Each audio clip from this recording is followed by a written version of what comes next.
Now we'll add the feathers. I've changed to Gutermann 198 because it's a really good colour match for my feather, or you can use the metallic thread that comes with your kit if you like.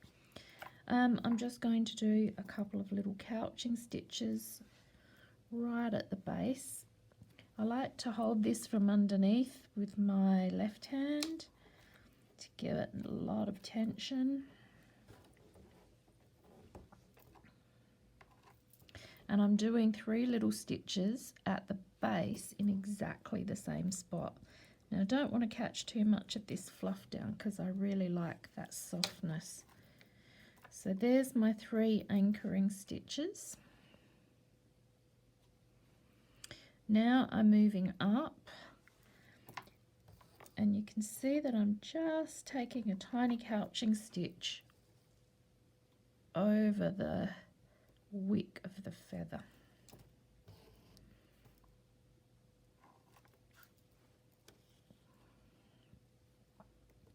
I always pin my feathers into place before stitching because I think feathers are a two-handed job, and if I don't pin, they just wriggle around everywhere.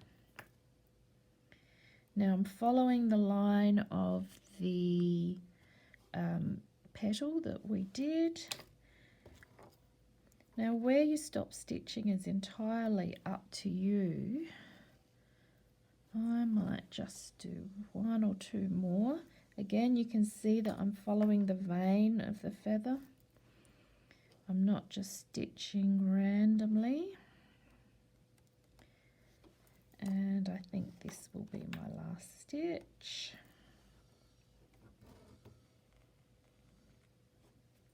Take the pins out.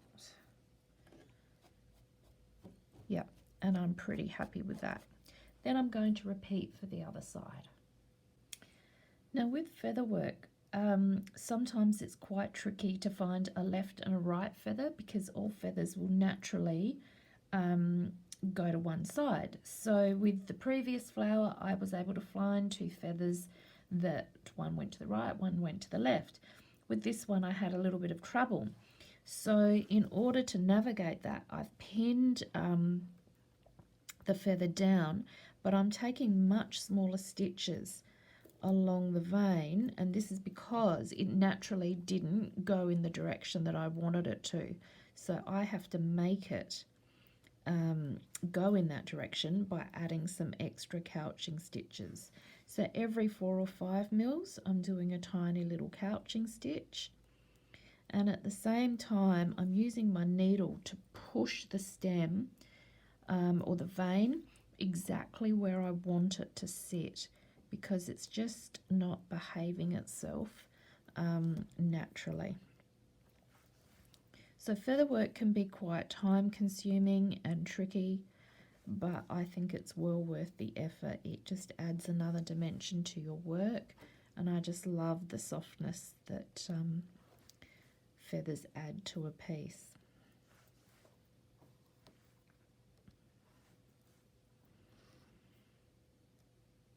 Again, you decide where to finish.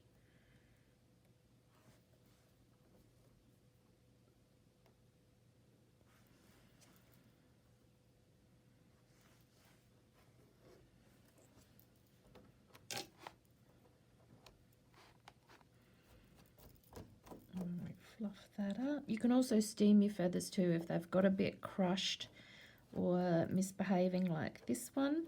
I might run that over the kettle and steam it, and then it will behave a little bit better. Okay.